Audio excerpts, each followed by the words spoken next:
Jack, it is September 25th as we record this live on YouTube. We appreciate everyone who is with us tonight. We appreciate everyone who is listening back on Apple Podcasts and Spotify.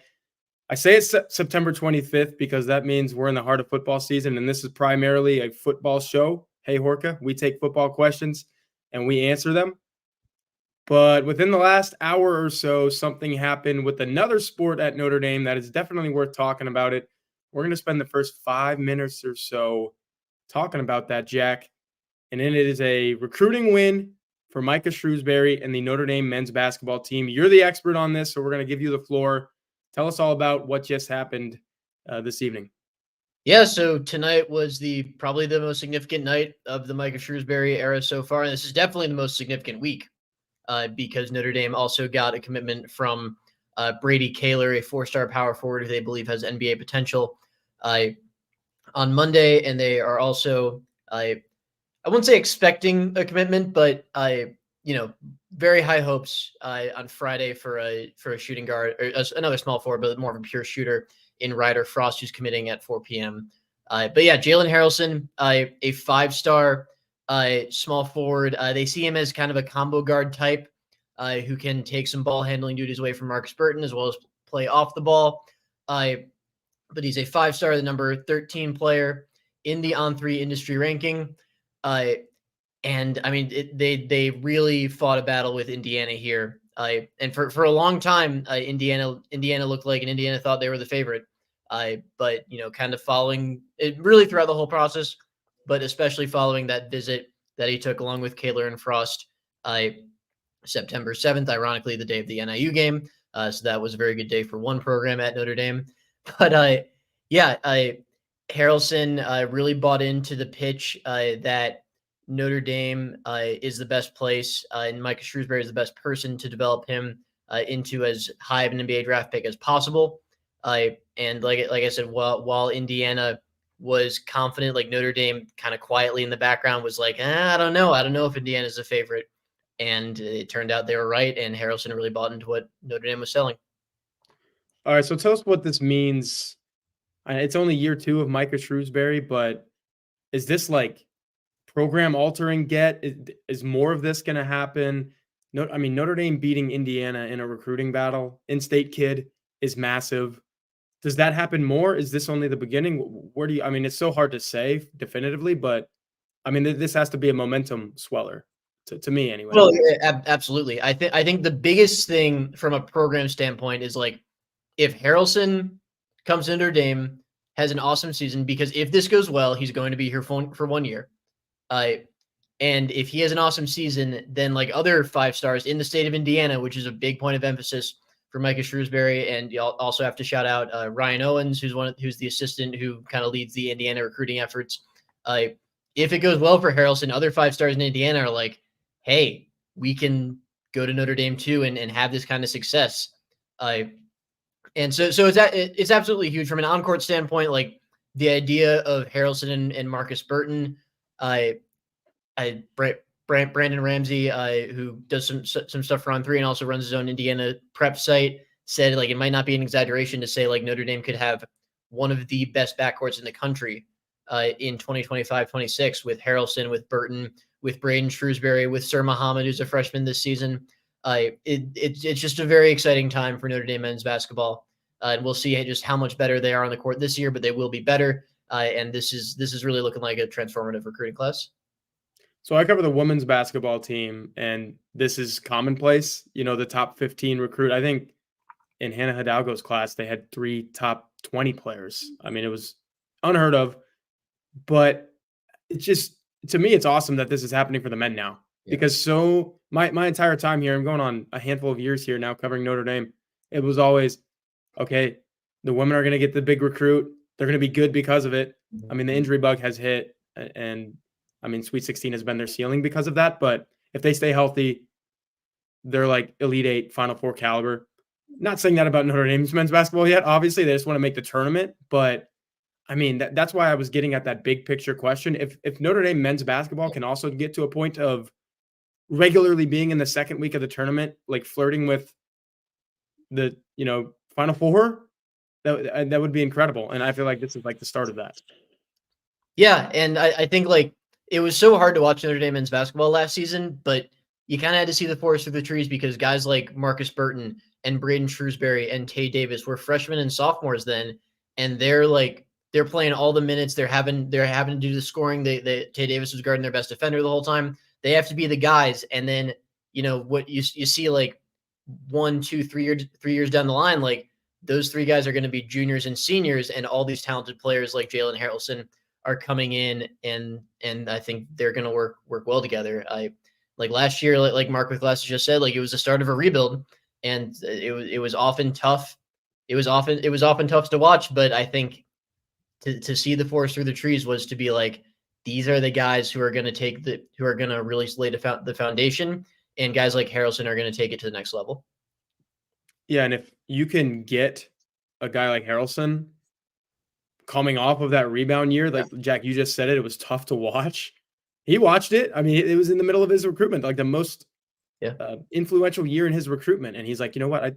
I still like Micah Shrewsbury. I still like those players that you just mentioned, Jack. Like I want to play with them if they're still around as juniors and seniors. Yeah. Awesome stuff. We hope to be one more thing on this. Yeah. So the thing I had always heard from the Notre Dame side with Harrelson was that they were trying to make it exclusively a basketball decision, in that like they wanted to really hammer home that they were the best place to maximize his NBA draft stock, and like even though they were losing last year, like Harrelson still knew that, like he said this tonight on the 24/7 stream, like Micah Shrewsbury was Jaylen Brown and Jason Tatum's shooting coach in Boston. And just Shrewsbury's know-how and reputation as a basketball guy, like really put this over the top. And even though like you saw Jalen Harrelson sitting in an empty Purcell Pavilion when he came in for an unofficial visit in like February, and like all that stuff, I think Harrelson kind of saw the forest through the trees too. And Notre Dame did a great job of making this just about that one thing. Like this is the best place for you as a basketball player. And I mean, that's what put it over Indiana, who obviously has a much larger fan base and was probably offering more NIL money up front. It was a tremendous job in this recruitment by Notre Dame. Yeah, that's awesome recruiting, and pretty sure Micah Shrewsbury is an awesome coach too. So it's the beginning of something special for that program. Long time coming. People hope that they see something special on Saturday, Jack, in South Bend for sure. We're talking about probably definitely a top 3 game for Notre Dame this year. And we're going to do a little ad read before we get to it, because it is a home game. What is it? The second of 3 home games in a row, Jack? Yes. With a bye week in the middle of all that. So a lot of traveling to South Bend. And if you are coming to South Bend, you definitely have to get to Augie's Locker Room, fine sponsor of the Hey Horka Show, Blue and Gold Illustrated. And we know you love Notre Dame memorabilia and unique one-of-a-kind Notre Dame items that you can only find at one place. That's Augie's Locker Room. Augie's Locker Room has moved to a new location as of last fall. Come see Augie's store at 1733 North Ironwood Drive in South Bend, right down the street from Notre Dame. Awesome location. I've said it multiple times on this show. Get there in like 2-3 minutes from campus. So when you do come for a game, you got to go to Augie's. They have a wide selection of Notre Dame Stadium pieces, jerseys, helmets, autographs, and one-of-a-kind Rockne items.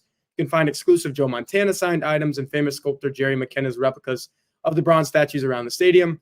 Augie gets new items all the time. If he doesn't have it in his store, he will find it for you. Visit Augie at 1733 North Ironwood Drive in South Bend. See the vintage helmet display dating back to the 1890. He's got some amazing items that you want to see. Visit augieslockerroom.com or call him at 574-277-6363. Like I said, Jack, huge game for Notre Dame this week. Most of our questions from the loose emoji message board, blueandgold.com, are basically about the Louisville game. And that's not always the case on this show. We do a lot of big picture stuff, and I think there's a big picture one in here maybe as well. But it's still tied to like that game. And we're talking about this opponent because it's a ranked opponent. It's an undefeated opponent. It's an opponent that beat Notre Dame last season. Same head coach, same coordinators, I believe, definitely on the defensive side of the ball. And Jeff Brom's an offensive mind, so it's more or less the same offense. New quarterback, though, a ton of new players. 27 transfers. I think they got like 18 to 20 freshmen as well. So like 45 new players on this team. But it feels the same in a way, Jack. We'll spend like a minute or two talking about that. Like, it feels like Notre Dame fans' biggest worry is that the same thing that happened last year is going to happen again because this Louisville team is capable of that. And maybe this Notre Dame team is susceptible to that. So, like, just before we dive into these questions about the game from our subscribers, is that how you're feeling about this? I mean, 3 days away from it? Yeah, you're right that this is a different but also kind of similar Louisville team in that there's a transfer quarterback that wasn't considered in like the upper echelon of the transfer quarterbacks. There is a lot of transfers all around the field. It's a very talented team on both sides of the football. But the difference from last year is like the injury bug. Like a really important player on offense in Colin Lacey, who hasn't played for them yet because he broke his collarbone in camp. Really important player on defense in Quincy Riley, who is, I believe, questionable, and I think Lacey's a game time decision.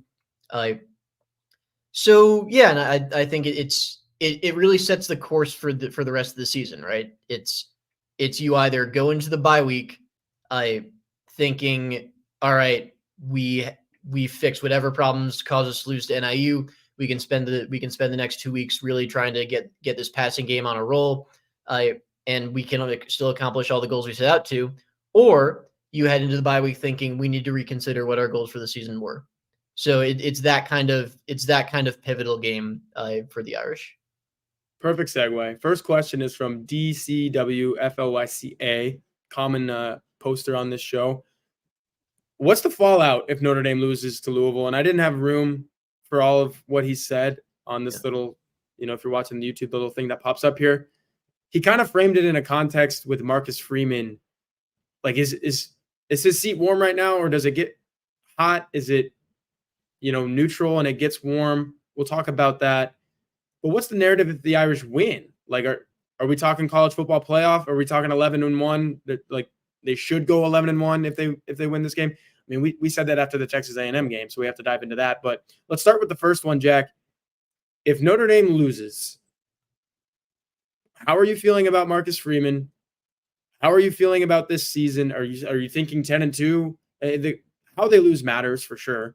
Yeah. If they lose like they did to Louisville last year, we kind of knew that something like Clemson was possible, right?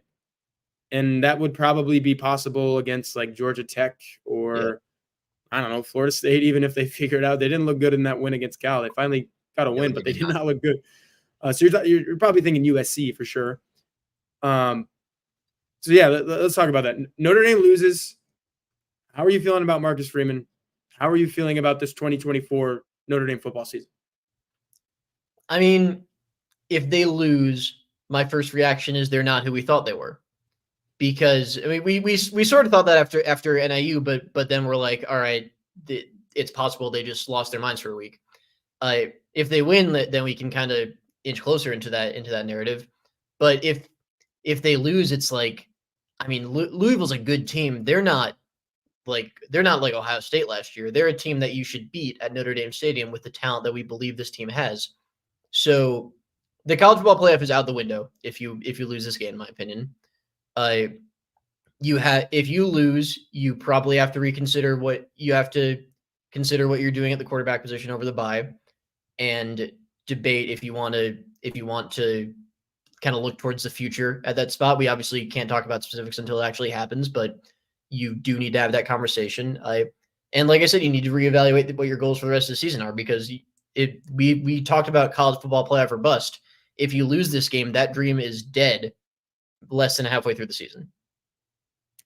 Which is crazy because I wrote it in the preview for Blue and Gold Illustrated, the magazine, which also goes online at blueandgold.com. It's the same scenario that they were playing against Louisville last year. They had one loss. You lose twice in a 14 playoff, you're out. You lose twice in a 12-team playoff, you're not necessarily out, but I agree with you, Jack. This schedule does not afford itself to – and the loss that they already have, you're probably not making the college football playoff in a 12-team format with 2 losses. You're just not. So we need to switch that to the Marcus Freeman side of things. Yeah.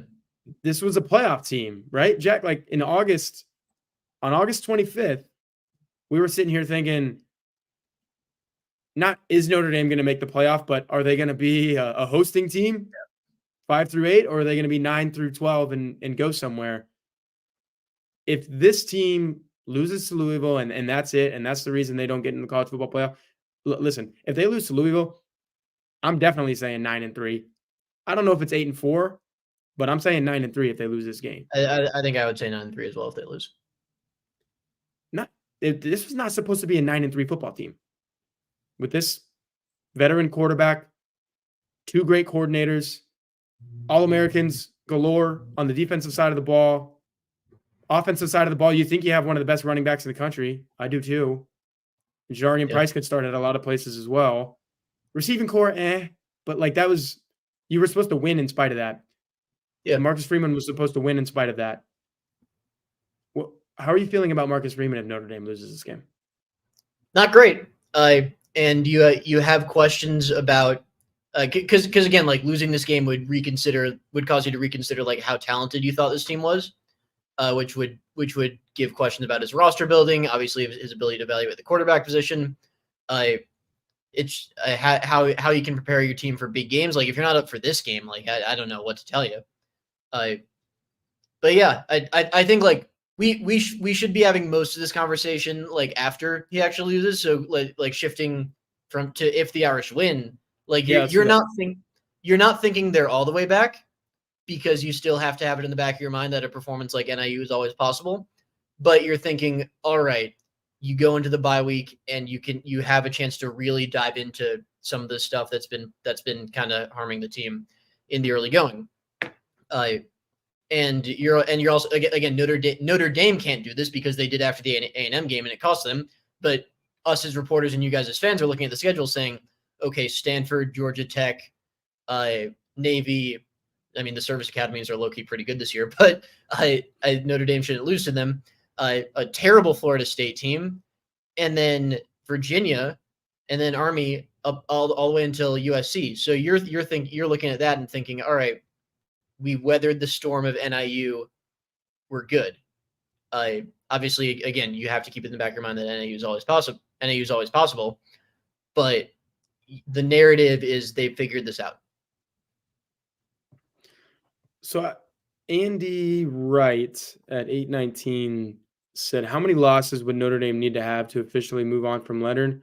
I don't know if it's about like wins and losses as much as it's about what Marcus Freeman told me when I asked him 2 weeks ago.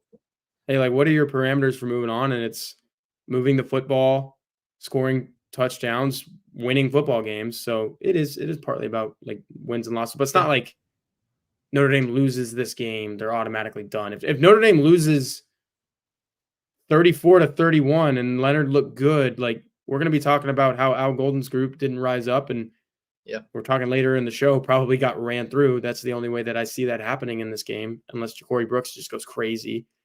And I mean, wide receiver ones have really hurt this team in the past 2 years.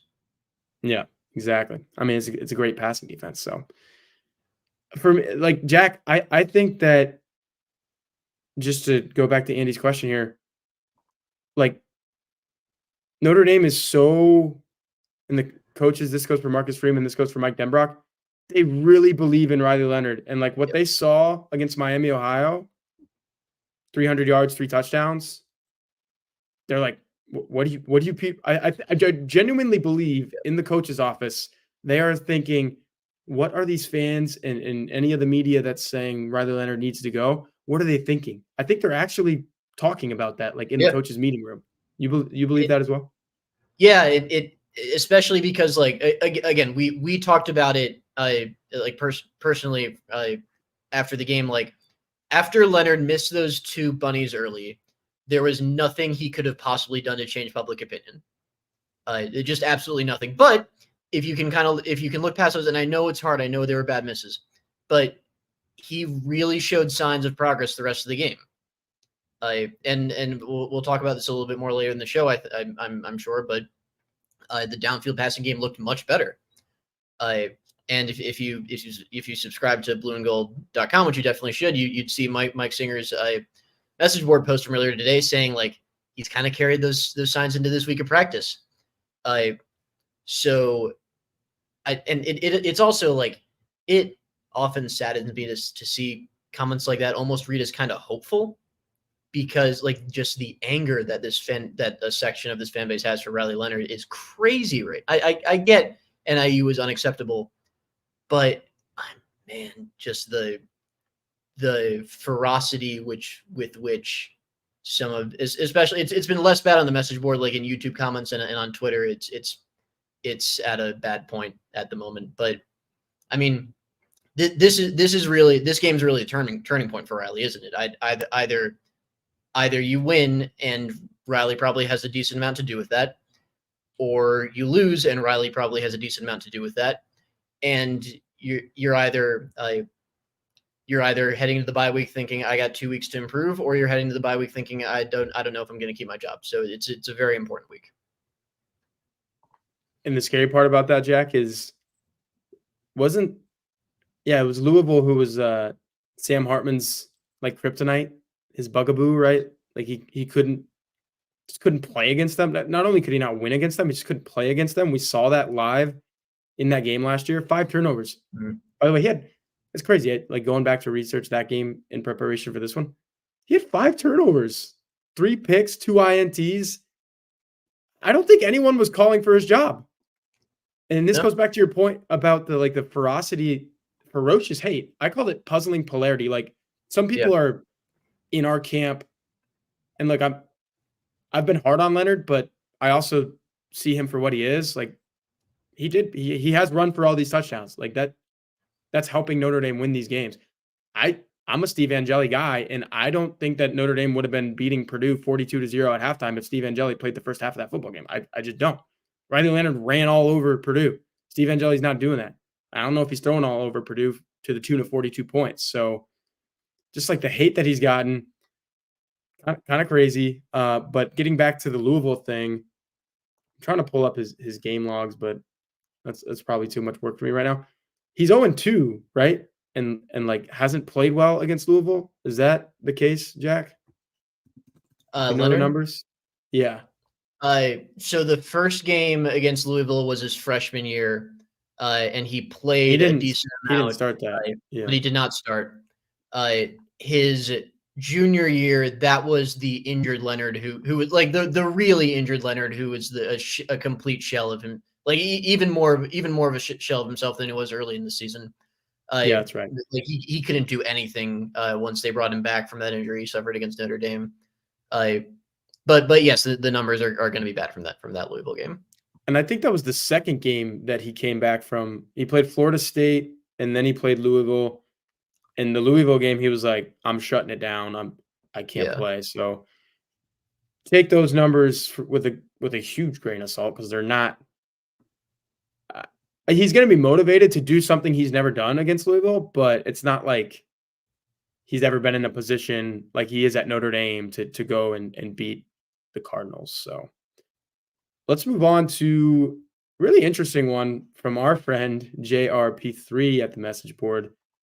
So if you're reading this on YouTube, it says, what are 3 statements or stats that you hear that would make you confident that Notre Dame won Louisville, like in advance of the game? Somebody tells you bang, bang, bang, and you're like, oh yeah, Notre Dame won that game. Conversely, what are 3 statements or stats that would make you confident that Louisville won? So bang, bang, bang. Oh yeah, Louisville won that game for sure. We're going to go one by one, Jack, on the Notre Dame 1 side, and then on the Louisville 1 side. And then we'll put up all 3 of our statements in a little graphic at the end of that. But I will start. If somebody told me that simply the Irish won the turnover battle, that would be my first indicator at like, okay, that's probably a pretty good sign that Notre Dame won this game, because last year, Jack, they did not win the turnover battle. It was a huge mess. And I mean, we saw what that was. 33-20.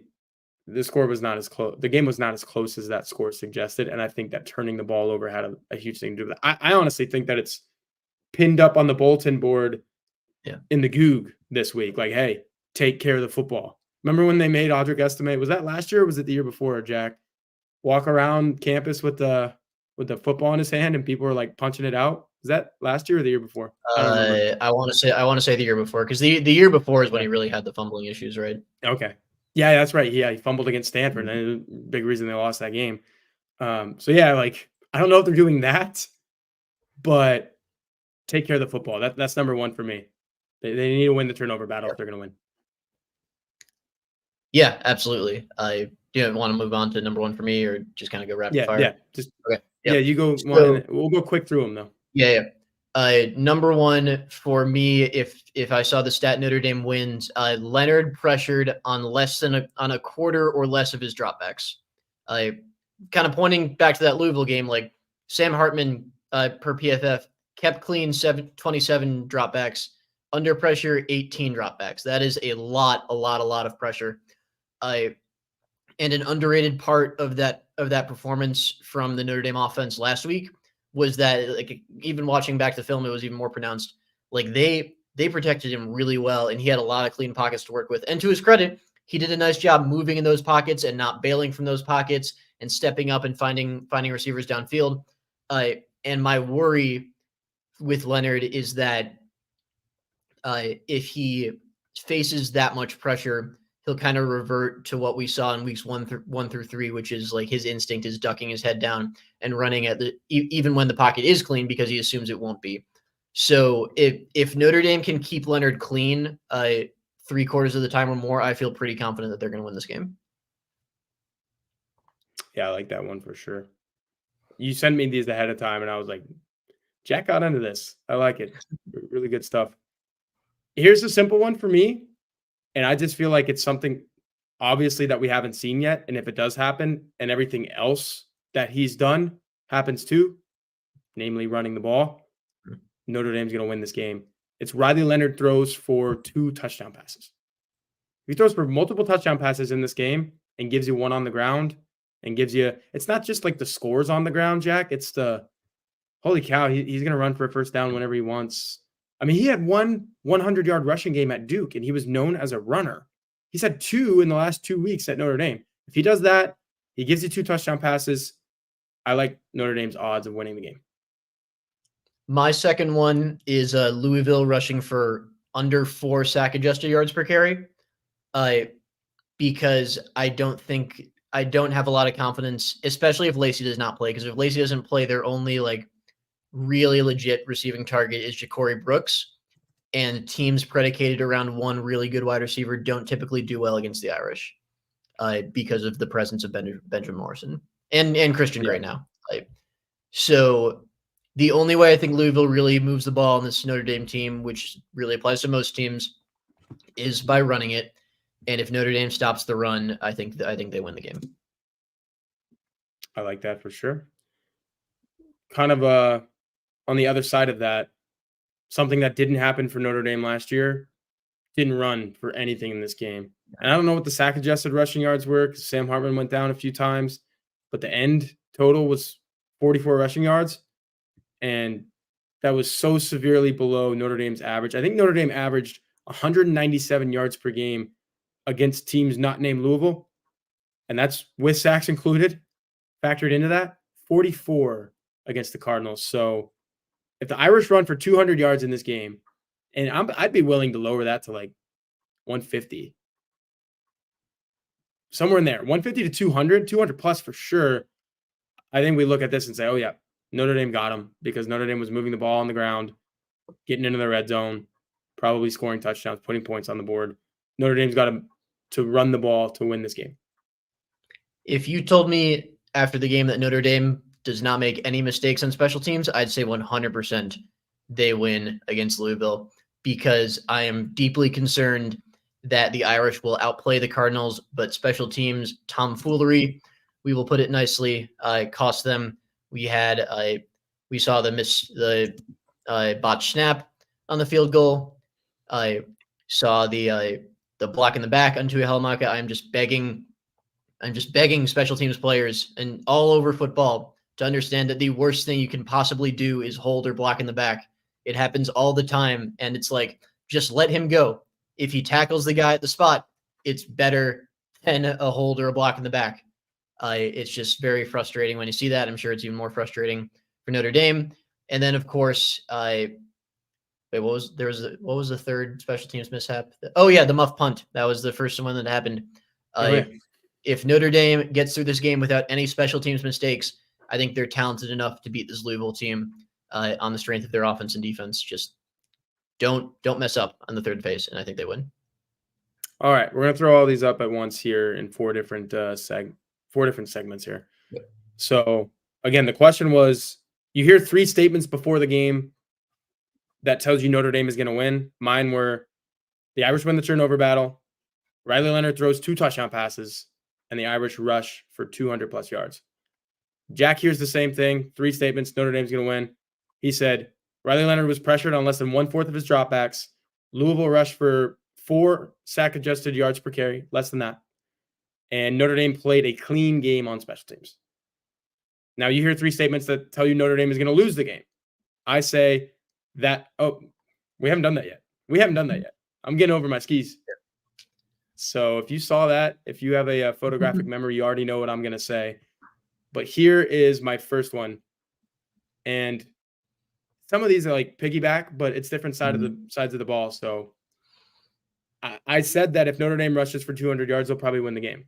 If Louisville rushes for 200 yards, and again, I'd be willing to adjust that to like 150 to 200, I think it's going to be the same as last year. Like, oh boy, it's happening again. Here go the Cardinals. They have some guys who are averaging some crazy statistics on the ground, Jack. They have 2 freshmen who are averaging over 10 yards per carry. I think both of those guys are only between like 12 to 16 carries, but still, they're going off. They give the ball to a lot of guys. I'm worried about that if I'm Notre Dame. Like, Notre Dame has had trouble keying in on one guy, like Phil Maffa and Terry O'Brien. Last year, it was Jawar Jordan for Louisville.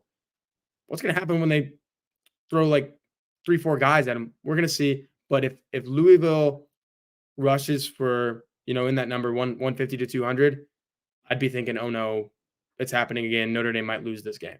Your first, oh no, Notre Dame might lose this game statement. All right. First of all, I'm just a quick side note. I'm reading the comment section, and like I dealt with this on Twitter earlier today, but like all the comments of like, if Angeli plays, then Love and Price will get more carries, and that would help the offense. Riley's rushing for 8.4 sack adjusted yards per carry right now. Like that is the most efficient part of their offense right now, and it's also opening up holes for Love and Price. Like I know he needs to improve as a passer, but guys, what are we doing here? I asked Mike Denbrock this yesterday, Jack. Let's read the quote. You did the Denbrock transcript, right? Let's see. I asked him, and he kind of took his answer a different way. I was more asking, like, does what Leonard does help what Love and Price do in the running game? And he took it as, oh, they're not getting the ball enough. So this is what Mike Denbrock said. I'm going to read this quote. I don't think the narrative is fair to say the running backs aren't getting enough touches, because if you watch our running game and how it's constructed, it's built off a lot of reading the edge. That's Riley Leonard, reading the edge. And so the defense is going to dictate a lot more about who gets the ball and who carries it than I do. That's Denbrock saying that. Now, I'm not necessarily saying we don't want Jeremiah carrying the ball. We don't want Jadarian carrying the ball. Of course we do. Those guys are dynamic. We want the ball in their hands. But if the defense reacts a certain way, we're going to take advantage of that as well because of the type of quarterback that we're playing with. So I hope that we can keep the ball in all 3 of those guys' hands as much as we possibly can, because every time they touch it, something good seems to happen. Jack, I have evidence of good things happening. Yeah. It's Jeremiah Love averaging 7.4 yards per carry on 46 carries. It's Riley Leonard averaging 7 yards per carry on 46 carries. Like you said, sack adjusted is even better, obviously. And it's Jadarian Price averaging 7.4 yards per carry on 26 carries. And somebody asked me on the message board, are we getting to that? I forget everything that, we're going to get to that later. Yeah. I'll save some of the Jadarian Price stuff for later, but little teaser. This is kind of what I expected from him in terms of like touches and stuff. You have 2 guys ahead of him who are always going to run the ball more than he was. Yeah. And when he's gotten the ball, he's been great. So yeah, I agree with everything that you just said, Jack. Yeah. Mike Denbrock agrees with everything that you just said. And I think you agree with him too. Yeah. All right. That was a quick aside. Anyway, what would make me confident Louisville wins? I just felt like we need to have that discussion because it's driving me nuts. But What needs to happen for Louisville to win? Louisville, if you told me Louisville won the turnover battle by more than one, I think Notre Dame can survive if they lose the turnover battle by one, but not more than one. Okay. And I think that's just what Notre Dame needs to avoid. Yeah, I like that. Getting specific. Again, I told you got specific on these. Well, the thing I thought about was like not like what would indicate a Louisville win. What, like if I was told it, and this is a very JRP3 question, if I was told this and I was like, oh, that means like guaranteed that means Louisville's going to win. So like I wanted to be very like specific as like the threshold for Louisville to win. I like that. Yeah. This is pretty specific for my second one. And it goes along the lines of you thinking Notre Dame can lose a turnover battle by one, but not more than one. I think Notre Dame can be losing at halftime in this game, but if it's losing by more than a touchdown or even like 7 or more, again, I'll move the goalposts on this one. If they're losing by a touchdown or more at halftime, I don't really like Notre Dame's comeback ability. I mean, heck, Jack, they couldn't come back against NIU. Yeah. And I think they were in a good spot at Texas A&M because it was 6-6. If that would have been 13-6 at halftime, A&M, I would have been sitting there thinking, based on what I've seen, I don't know if Notre Dame's coming back to win this game. They're in this game. I don't know if they're coming back. I think a lot of people were thinking the same thing with NIU. What was it, 13-7 Huskies? And people were thinking, was it 13-7 halftime? Yes, it was 13. Yeah, 13-7 at halftime. Yeah. I was sitting there thinking, I don't like the spot that they're in. Like, if it would have been 10-10, I would have been like, okay. All they have to do is outscore NIU in the second half and they'll win. If you're down 7 to Louisville at half, that's not true. You need to outscore them by 2 scores to win the game. So I don't think they can be losing by a touchdown or more. I'm going to hammer my cliche button here. They're not built to play from behind, and that applies to. I didn't say it. I didn't say it. You did. So my next thing is Louisville scored 2 touchdowns of 20 yards or more. That is what happened last year. Yeah, I like this. And that's where this Notre Dame defense really got tripped up all of last year against Louisville and Clemson and Ohio State for that matter. We had Travion Henderson going for like 60 yards. And NIU, when great runners like Antario Brown this year get into the secondary, Notre Dame has proved that it's not the best at bringing them down, and they need to clamp down on that because it is so hard to move this ball, assuming the front is motivated and gets the job done and isn't like a complete sieve like it was against NIU and frankly parts of Miami, Ohio. I don't know if Louisville or anyone for that matter can march the ball down the field and definitely not win through the air. I think the catch and run game and the run game that gets into the secondary and breaks free is the best way to beat this Irish defense. So if they clamp down on the big plays and say, we will dare you to march down 10 plays at a time, like I think that's a great thing for Notre Dame. I like that one as well. My third and final one is the clock says 0-0-0 at the end of the fourth quarter, and Tyler Shuck still has not thrown an interception this season.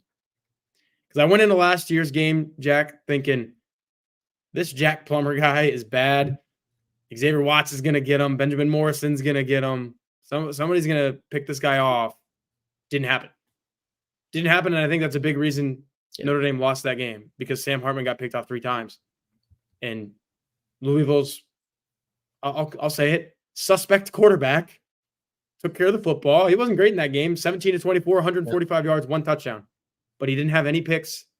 And if Shuck has a similar stat line, I'm going to be thinking, oh no, like they got to get him once. And that goes back to my turnover thing as well. So this vaunted Notre Dame pass defense, whether it's the defensive line tripping him into throwing an errant pass or whatever, Xavier Watts making a play, Christian Gray, Benjamin Morrison, intercept this guy. I feel a lot better about Notre Dame's chances of winning if they pick this guy off. Yeah, it's a great point, and it reminds me of talking to Xavier Watts yesterday. He was asked about Shuff. Shuff is how you pronounce it, right? I learned on Monday it's like shuck, like shuck and corn almost. Yeah, like not chuck, but yeah. Should have it's gone to weird. Nebraska or Iowa. They need him over Bro. there. But I mean, hasn't he played for like every FBS team point at this point? yeah, Jack? most of them at this point. He's his 7th year, which is insane. He's old. He's older than me, by the way. Tyler Shuck is older than me. So Watts was asked about that, and he was like, he kind of smiled and he was like, well, there's some opportunities on film that we saw that teams missed the opportunity to pick him off. So I think Notre Dame is confident it can do that. Yeah, they're thinking it. That means they're thinking it, right? Yeah. Yeah, no, they're thinking it. My last thing, Notre Dame has been quite effective in the red zone this season. They have touchdowns on 7 of their 9 trips. If Notre Dame fails to convert more than half of its red zone opportunities, because I don't know how many they're going to get against this Louisville defense, and the red zone is, I think, probably Notre Dame's best offensive. The best area that they operate, just because the run game is just so hard to stop down there. I think if Notre Dame fails to convert half of its red zone opportunities, that's the thing. The offense is the best, and Louisville shuts it down. It's going to be really hard to win this game.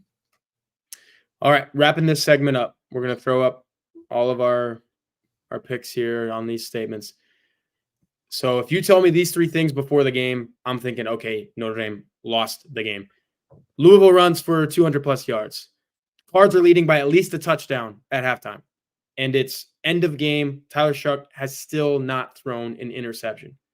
For Jack, he hears these 3 things. He thinks Notre Dame lost. Louisville won the turnover battle by more than 1. Louisville scored 2 touchdowns of 20 or more yards. And Notre Dame fails to convert on more than half of its red zone tries. I like that. You Jack, you didn't know my answers before we did that segment, and we were pretty diverse. No, I did. I read it on the board. Well, you didn't text them. You didn't text them to me like you texted them. I didn't text them to you like you texted them to me. So yeah, but they were on the message board. I knew to avoid what you were talking about. Well, I feel like you would have went with some of those. Like you're Jack Sobel. Those were Jack Sobel answers to me, and that's a compliment. That's a compliment. Yours were good as well. Okay, let's move along here. That went a little longer than I thought, but I thought it was a good segment. It was a good segment. Shout out JRP3. Yep. Again, very JRP3 question. Yeah, if you know him, yes. We're gonna go back to Riley Leonard. Not Riley Leonard, actually. Aside from Riley Leonard, who on offense needs to step up this weekend for Notre Dame to do what it wants to do? That's from Aerofan624. He kind of dominated the thread today. We appreciate you always, Aerofan. Yeah. Jack, I'm thinking this is the Mitchell Evans game, man. And like Bo Collins has become consistent, but it's Notre Dame consistent where he's giving you like 4 for 60 and a touchdown if he's lucky. 1 touchdown all season for anybody, Notre Dame wide receiver wise. Because Angeli's 2 were the tight ends, right? Yeah. So 1 Notre Dame wide receiver touchdown all season.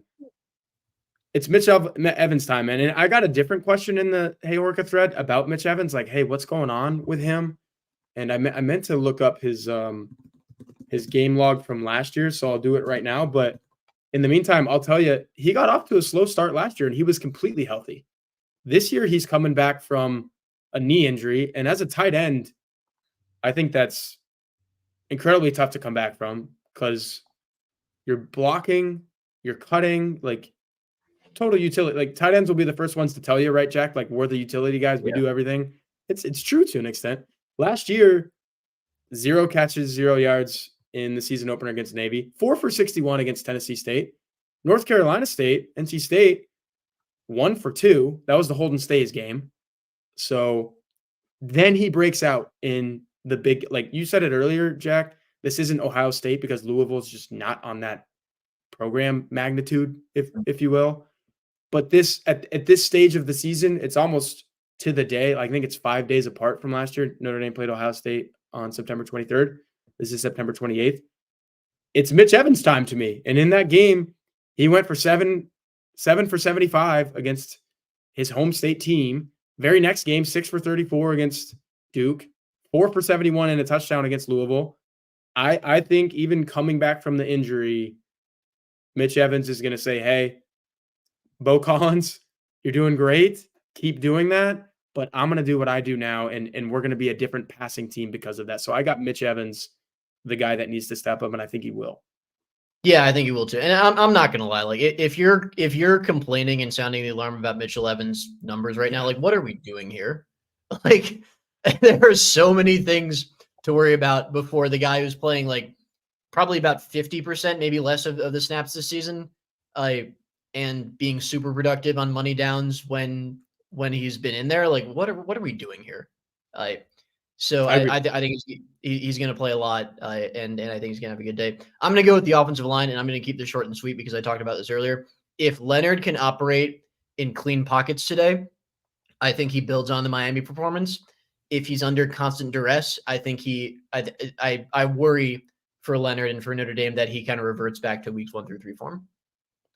That's what he does too when he's under pressure. Yeah. That's when he turns into the Riley Leonard that everyone in these comments, in our comments on Twitter, on the message board, it has a lot to do with that. It has a lot to do with, is he under duress? So it's a good point. And I think like the not only was he just it's not enough to say he wasn't pressured against Miami, like he wasn't, but just the pockets were so clean and that he could step up into them. And to his credit, even when they weren't like completely clean, like he did a nice job kind of shuffling a little bit, moving from back to front, left to right, and finding the open space. But if he goes against like peak Notre Dame pass rush, where they're just collapsing him from every angle and he's got nowhere to go, like I think he could revert to the guy who just ducks his eyes and doesn't move on to the second read. This is a very good point. Also a very good point. I don't know how we are over 45 minutes into this, and I haven't mentioned you guys need to go to blueandgold.com right now. And if you are not subscribed, this is a very good time to do so. 50% off an annual membership at blueandgold.com. It's a flash sale for this ranked matchup. I feel like people need to get hype. Jack, this is a ranked matchup. This is a big college football Saturday for Notre Dame. We said it at the beginning of the show. Make or break game for Notre Dame Fighting Irish, what they want to do this season. You want to read about it before and after the game. It's a perfect time to go there. We have so much preview content. Jack, we put up everything that we did for the magazine online. We're going to have more stuff on Thursday, obviously, from Marcus Freeman. Friday, we're going to have some features come out, some picks, all that good stuff. And then, obviously, I think we cover Notre Dame games unlike anybody else with everything that we do for the magazine ends up online. So if you go to blueandgold.com, you're going to want to toggle over to an annual membership and plug in the code GOIRISH. That's how you're going to get your 50% off for an annual subscription to blueandgold.com. Again, the code is GOIRISH. You want to do that for an annual membership. Perfect time to do it, Jack. I mean, the huge game. We're covering it like nobody else. So definitely get there if you have not subscribed. Let's finish out this show with a couple more questions. Keep it with the offensive side of the ball. I mentioned him earlier in the show, Jack. This is from B Smitty 8. Jadarian Price. Why so little touches? I kind of answered that earlier. You have Jeremiah Love. You have Riley Leonard. Those guys are running the football at a really, really elite level. I think Jeremiah Love is making people miss Pro Football Focus at like I think he's 7th in the country among guys who have 40 or so carries. Like it's kind of a specific stat, but it's not specific enough to make you realize, oh yeah, he's shifty. He runs the ball like other people do not run the ball. Mm-hmm. So that's why he's not getting touches, because you have to give it to that guy.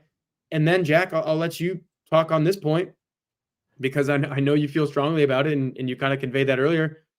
Riley Leonard is also running the ball at a very elite level, and I think you called it the most efficient part of Notre Dame's offense right now, right? Yeah, 8.4 yards per carry when you take away the 4 sacks. But by the way, the only 4 sacks through 4 games, like that's something we shouldn't discount when talking about Leonard's performance. He's been really good, especially with this offensive line that's been young and now mixed up hodgepodge.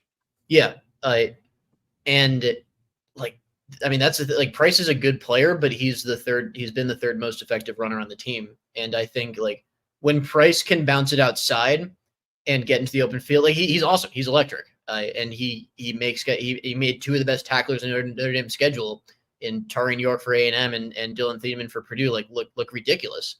But the issue is that when he's in closed spaces, like Jeremiah Love is worlds ahead of him right now. It's not close when you watch the film. Like the way Love cuts in a phone booth and can put his head down and pick up a few extra yards. Can really the way he ran against Miami is like he's so patient when he's kind of waiting for blocks to set up in some of those zone reads where he has to wait a second to get the ball from Leonard. He's just like the seeing Love break out into the open space, like it doesn't do his game justice, like even though he's so good at that. So I think prices touched are probably about where they should be. I think Notre Dame needs to get the running back screen game involved more in general. Like I don't think they've run a single like slip screen to Love, which is insane. Maybe they want to run one to Price. But I would hammer the zone read game with Love and Leonard until teams figure out how to stop it. And look, I love Jadarian Price. I think he's excellent. Like when he, like you said, is able to either break it outside or when he gets into that open space, he's electrifying as well. But he doesn't get to that open space as well as Jeremiah Love does. Like Love gets there because he's incredible between the tackles, and then all of a sudden you're like, holy cow, he's past the sticks. Jadarian Price gets past the sticks, and then you're like, holy cow, he's incredible. He just made this safety miss, and now he's in the end zone.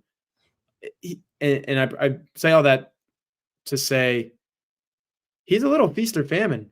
Like, how many times have we seen Jadarian Price bottled up behind the line of scrimmage? And it's got to – I know Pro Football Focus does like the run stuff numbers, right, Jack? And I haven't looked at them intently, but you've got to think that he's getting stuffed way more than Jeremiah Love, right? Like Jeremiah Love will turn on a play that Jadarian Price loses a yard. Jeremiah Love probably gains 3, 4, 5, and you're like, okay, that's why he's getting. I don't think it's not quite twice as many carries as Price, but it's like 1.7 times as much, which is significant and due, right? Like I think we all thought that Jeremiah Love was. And I moved off of 1A, 1B, and I said, okay, Jeremiah Love is 1 and Jadarian Price is 2. That was in fall camp. I think we both did that. You probably did it sooner than I did. I think what I said in fall camp was that like there's it's 1A and 1B, but there's no question about who's 1A and who's 1B, if that makes sense. But right now it's probably 1. It's probably a really good 1 and a really good 2 right now. And I'll end this conversation by saying exactly what Mike Denbrock said, and I read that quote. Jadarian Price is still going to get the football. And if he's getting it as much as he's getting it, he's probably going to take another like 30, 40, 50, 60 yarder to the house. It's what he does. But he's also going to get stuffed a few more times than Jeremiah Love, and that's why he's going to carry it a fewer times than Jeremiah Love. That's just what it is. You have 2 exceptional backs. And I think Tom DeMay just said we're talking about Price like he's not averaging 7.5 yards per carry. I know he is. It's because of the 70-yarder. It's because of the 47-yarder. There has been a lot of 1 and 2 yard carries, and that's why he's not getting it as much as Jeremiah Love. That's just pretty simple to see that. Correct. All right. I believe we've caught up here, Jack, and now we're back on pace, and we've got one more question, and this is a pertinent one because it defined the game last year to me. Like the Louisville game last year was close, and I still thought it was a toss-up, even with all the turnovers. I was like, Notre Dame's still in position to win this thing. They're right there. Until Jawar Jordan started doing anything that he wanted to do on the ground. So the question comes from CMCK406, and it's another one of those double-sided ones. Dual parter here, Jack. Tell me why I should worry about Louisville running right through the Notre Dame defense, and tell me why I should not worry about Louisville running right through the Notre Dame defense. I don't know if you want to go 1-1 or just say both of your answers, but I'll let you decide right now. I think my answers are going to be short enough and kind of build off each other where it makes more sense to give them both right now.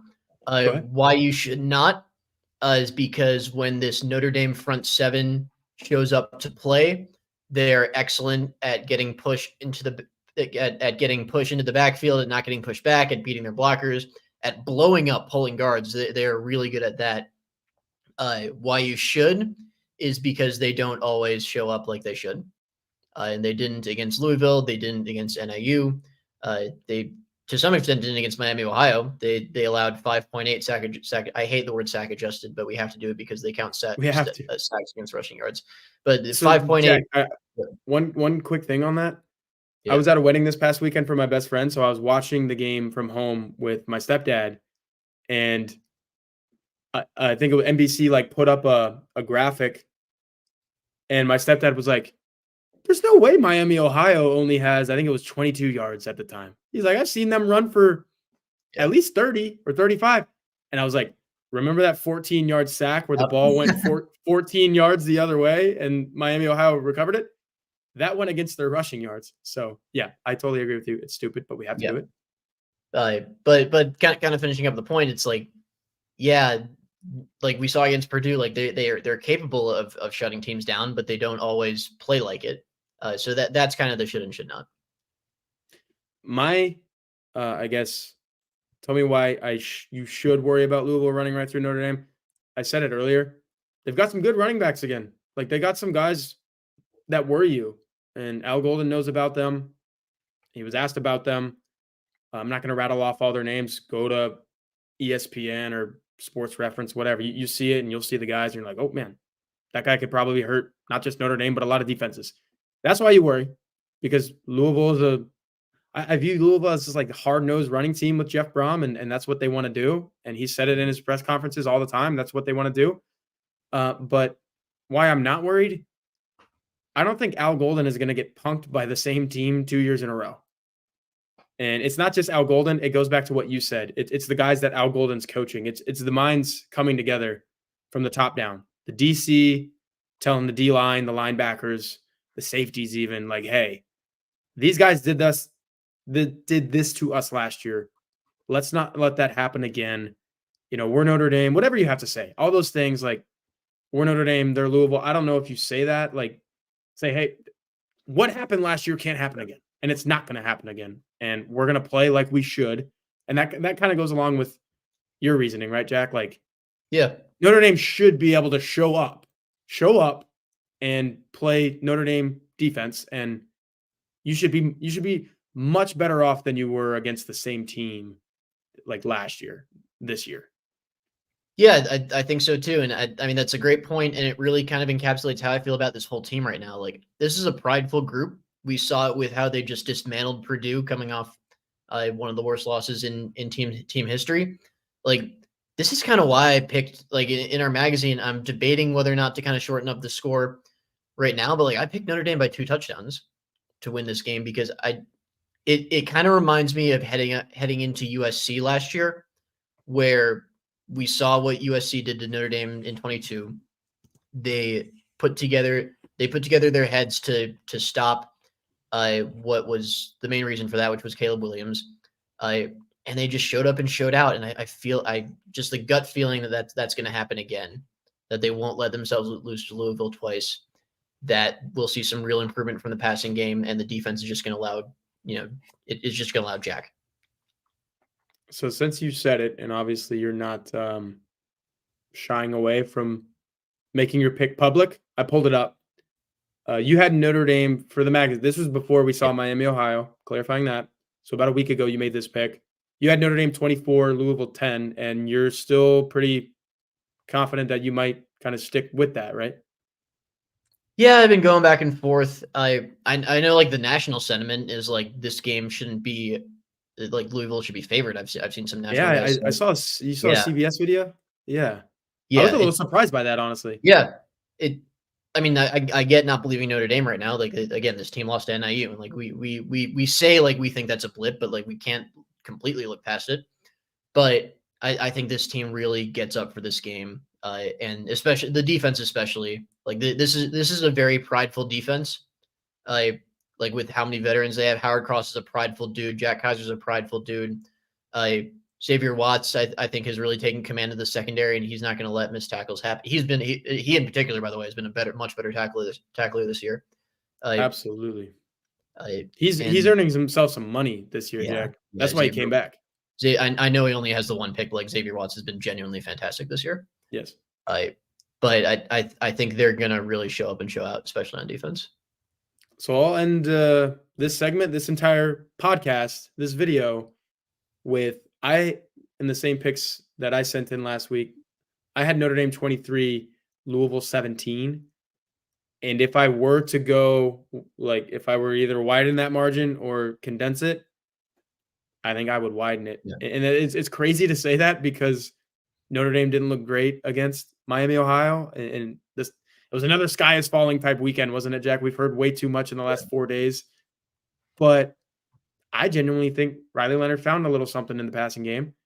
I think the running game is phenomenal. And I think there's an intangible element. We do intangibles in our on paper segment, Jack. Yep. It feels like Notre Dame's going to show up for this. It really does. So that's how I'm feeling. That's how Jack's feeling. We're still going to have a show during the bye week, I believe, unless you're off, Jack. I don't know if we talked about that. I'm not up Wednesday, so yeah, we're good. Okay. Tell us that we're stupid if Louisville wins this game. The sky will actually be falling if Louisville wins this game. So you can tell us we're stupid. You can tell us whatever you want. We will be here for you. We can consider it a therapy session. If Notre Dame wins, well, we're going to be talking about some other things. Maybe the college football playoff, maybe an 11-1 season. We'll see. That's why we cover the games, Jack. That's why we go to the games. We will be there in South Bend on Saturday. You guys will be with us same time next week here on the Blue and Gold YouTube channel. We appreciate you being here with us tonight. And again, we'll see you next week.